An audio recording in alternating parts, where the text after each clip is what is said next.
channel. I know it's been a while since I posted. I apologize.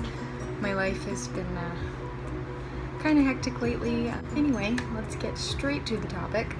So you guys can probably gather by the title of this video that I have some qualms with the show 13 Reasons Why.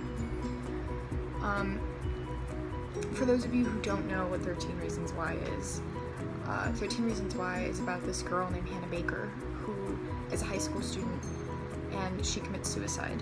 Before she commits suicide, she sets up 13 tapes that she records, and she leaves them for 13 people to listen to.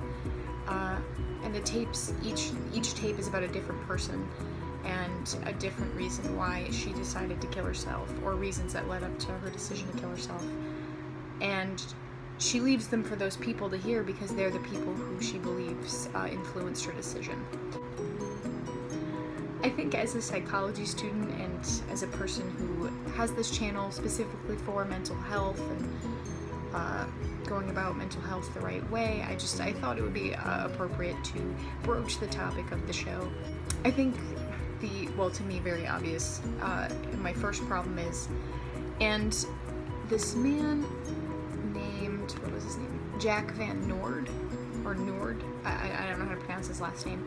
He wrote an article for the Chicago Tribune called 13 Reasons Why Offers the Wrong Solution to Teen Struggles. And he says it perfectly.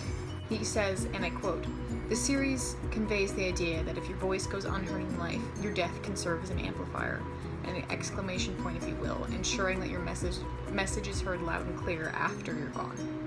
The show, I couldn't agree more. It absolutely amplifies the idea that death speaks louder than words. You know, killing yourself speaks louder than anything you could have ever said to anybody. And that's not true.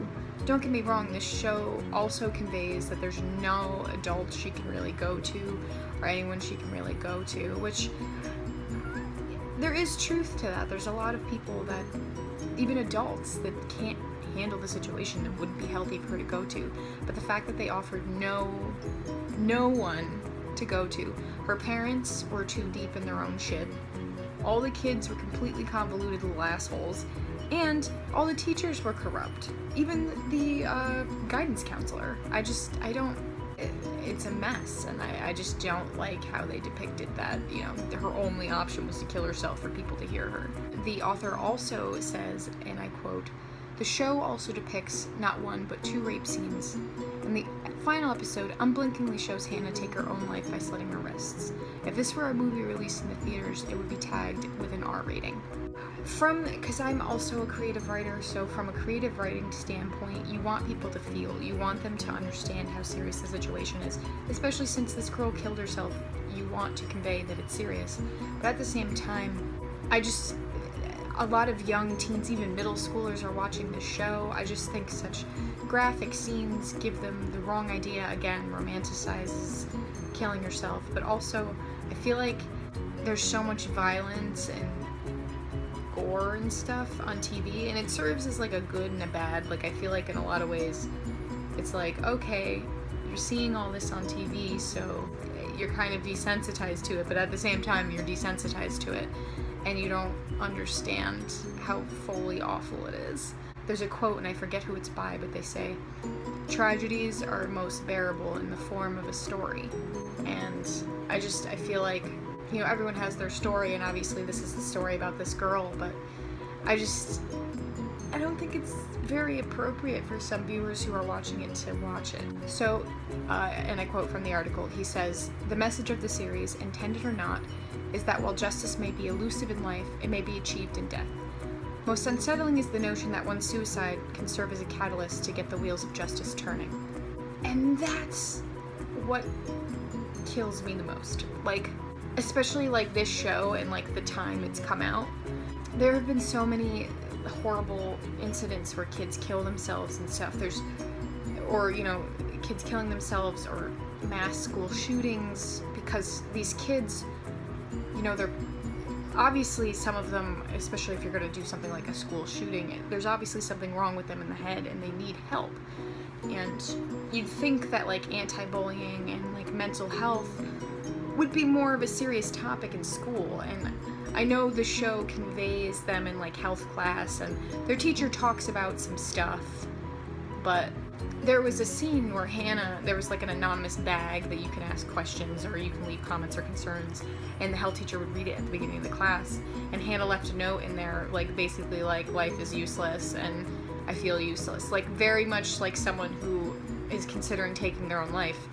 And the teacher kind of brushed it off, like she didn't bother trying to further investigate, or I don't know, I just think they don't handle the topic of mental health in the school very well. After she commits suicide is when they're like putting up all these posters like don't commit suicide, don't do this.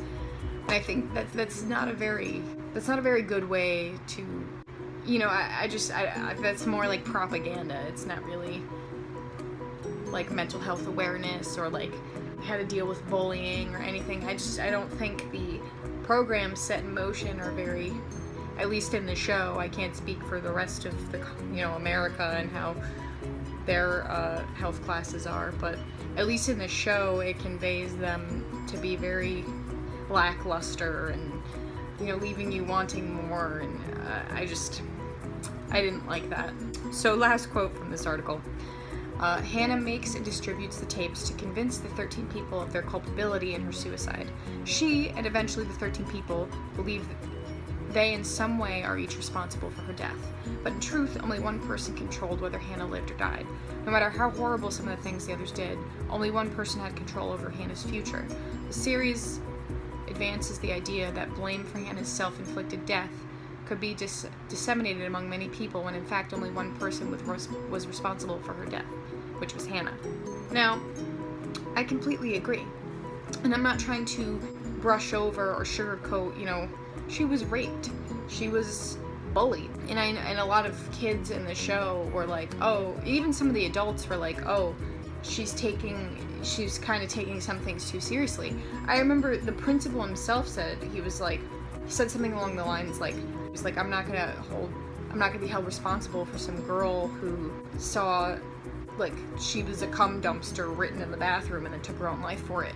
He said something along those lines. That's obviously not a direct quote, but first off, that goes back to, there were like no adults she could go to, and for that I don't really blame her, because especially that principal, if you're gonna have a reaction like that, then you can't take mental health seriously at all.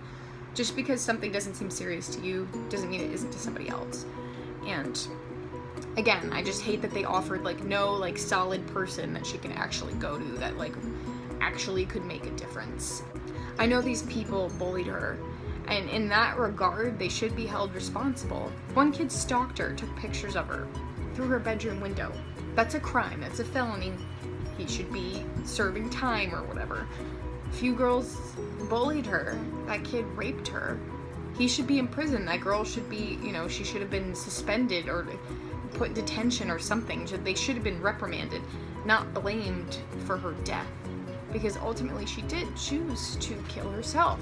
And that's awful, and I'm not trying to sugarcoat it, but you can't put... The things that they did to her are absolutely their fault. But the ultimate decision to kill herself was her own. And I think it's kind of unfair, especially since I think they're supposed to be like 16 or 17-year-old kids in high school. That's a lot to put, like, after you kill yourself and you choose to take your own life after you're gone, that's very heavy to put on other kids, and I just don't think this whole situation was handled very well. And then these kids don't tell anybody because they also feel that they are to blame. And they feel guilty for the shitty things they did. And don't get me wrong, the things they did were shitty, but again, I will reiterate, Hannah chose to kill herself. It was her own choice. And I just feel, again, the show should have offered her like a solid person to go to, and not these adults that were either corrupt or clueless or just kind of brushed off some stuff. it wasn't fair for Hannah to do it, and it wasn't fair that the kids treated her the way they did. It's just a lose-lose situation, if you will. With it being said that her suicide was her own choice, you know, actions and words can really hurt people. And like I said, you know, some things that don't hurt you may hurt other people and may leave a lasting impression.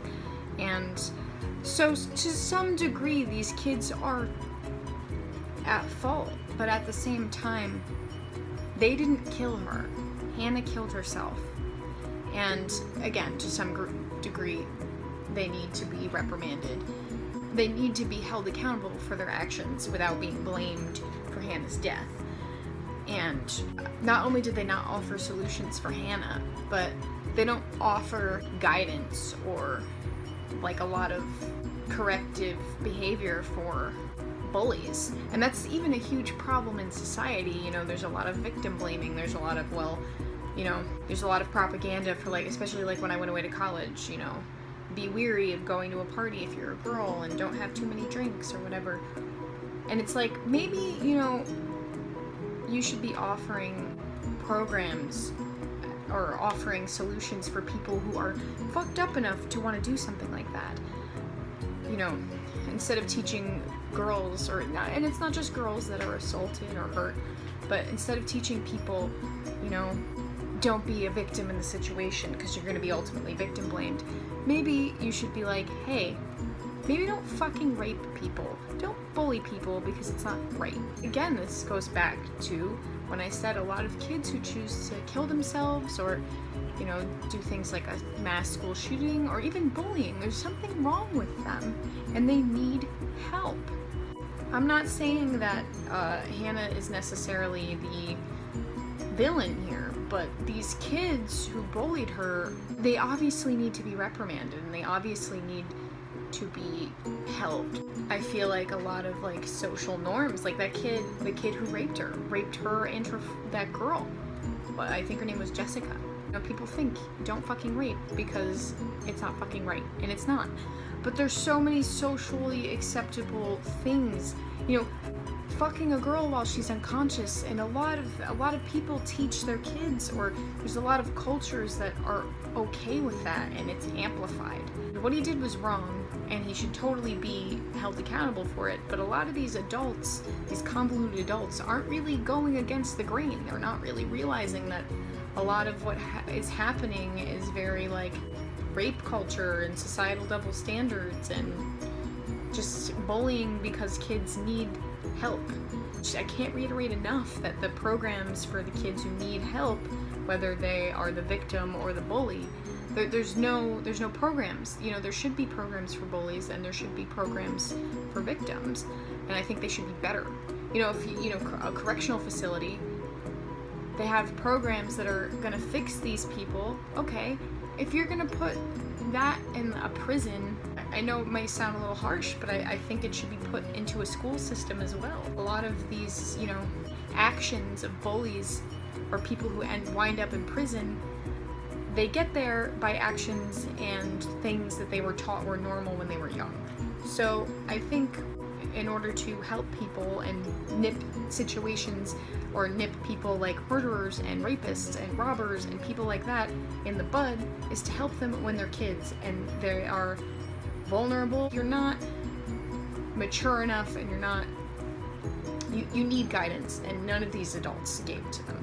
I also think they romanticize the suicide because they use this, you know, beautiful, the epitome of America's beauty, this gorgeous white, you know, dark hair, light eyes, you know, beautiful girl that girls want to be, and, you know, in that they feel they can relate to her. And in a lot of ways, you know, she's a young teenage girl, and in a lot of ways that's very accurately depicted. And I think that just also amplifies and romanticizes her suicide, because girls are like, oh, she's so much like me, I've struggled with similar things. That's not okay. That's not healthy. So that's really all I have to say about the show. I'm sure there's plenty of other things that I've probably missed. And again, I filmed this 1,000 times, so I'm just gonna probably keep this video. I think it's the most eloquent video I've filmed. Thank you guys so much for watching this video. If you like it, then hit that thumbs up button and subscribe, and I will see you guys in my next video.